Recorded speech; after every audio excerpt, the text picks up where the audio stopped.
All right, guys, so if you tune into this video, you obviously are concerned or you're looking into a 1-inch rear block from Eibach for your 2019 to 2020 Ranger or up. I kind of want to educate some folks. If you're new to off-roading and you're new to truck suspension, I'm going to give you some pointers that I've learned from others and the issue that we ran into with my Ranger that I noticed as soon as we put the camera underneath the truck. And I'm going to show you that footage after we talk about a few things. So let's dive down underneath the truck.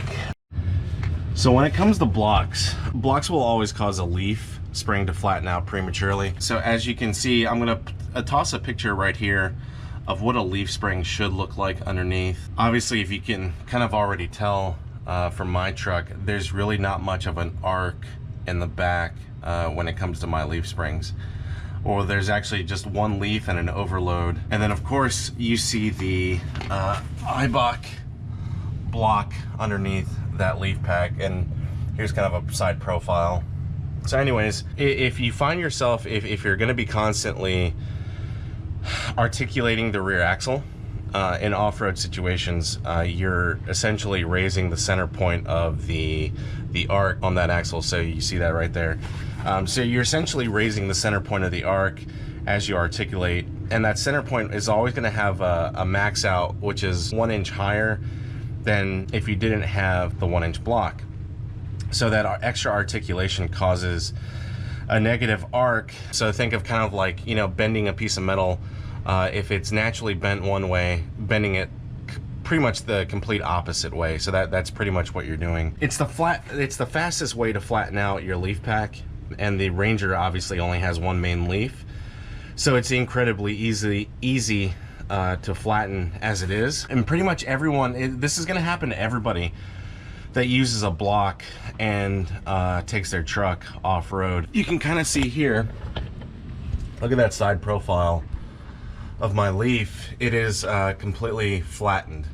So if you are running a 1-inch rear block, your leaf is going to eventually look like that. Now, I've been running this 1-inch block for, I would say, my truck is almost at 20,000 miles. I've probably had this in here for maybe 8,000, 9,000 miles with quite a bit of off-roading.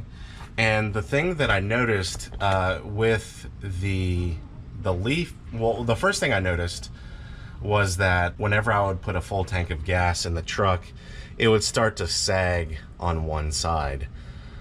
With just a little bit of payload and a full tank, it would start to sag. The truck would kind of have like a little squat towards the rear, and that's kind of the first sign of it. When it comes to everything else, I think you're going to start noticing the back not feeling as good. Even though we're running King shocks, this is still a really crappy leaf pack, and it's not really designed for off-roading. At the time I bought these blocks, there weren't really many options for leaf packs because they weren't really developed or released yet. So the block was kind of my only option at the time. Now, I will say, now that there's an OME, there's an Old Man Emu leaf pack that's out, and of course the Devers, which I would say is the best in the industry.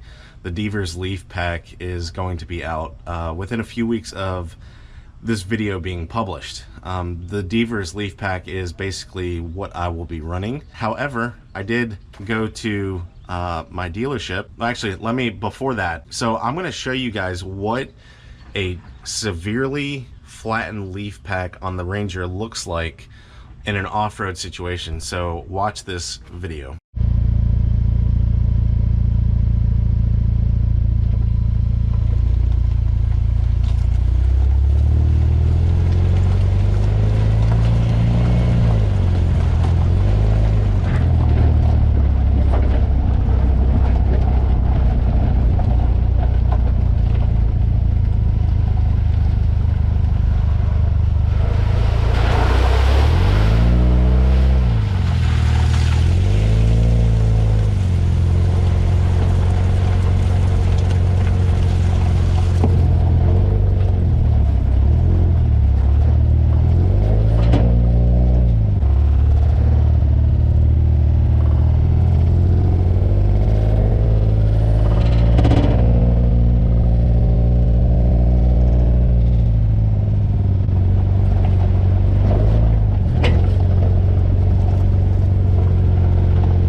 All right, so you guys noticed in the slight off-roading, and it wasn't even a crazy off-roading scenario. It was just basically on a bumpy dirt road. At the time I shot that video, I noticed that it had a weird, really weird S shape to the leaf. Basically it's blown out. Like, it's not the leaf, the primary leaf has been it's completely shot. So I'm in dire need of getting either a stock replacement or a Devers leaf pack. So I'm waiting for the Devers to arrive. However, my dealership was nice enough. She is going into the shop next week for a new stock leaf to at least hold me over until the replacement leaf pack comes in. Now, if you look over here, you can kind of tell that there's a little bit of a bend in the leaf pack itself. So you can see mine's, and I use my truck as a truck, you know, off-roading. I do use it quite a lot off-road. I usually clean it a lot better than this, so it's really dirty from the last, I haven't cleaned it since the last trail ride. But I plan on getting under here and cleaning all this stuff out and getting it back to nice presentable shape. Oh, and if you guys want to see, here's that damage from the last trail ride where you guys saw me scraping that bumper. Not too crazy. It sounded worse than it was. And you can see that sweet carbon fiber underneath there. So anyways, you know, I just wanted to get this video out there to inform people that are running the Eibach or any sort of lift block on the back of their Rangers. You are going to run into this problem eventually. It's just a matter of time. If you do light off-roading, it's going to accelerate that problem. If you articulate the back end quite a bit, it's going to accelerate that problem. So just be aware, and start to, you know, research your options to replace that leaf pack, because even if you do replace it, it's going to probably do the same thing within 10,000 miles. So yeah, hope this was an informative video for you guys. I didn't want to talk too much, but yeah, I'll catch you in the next one. Bye.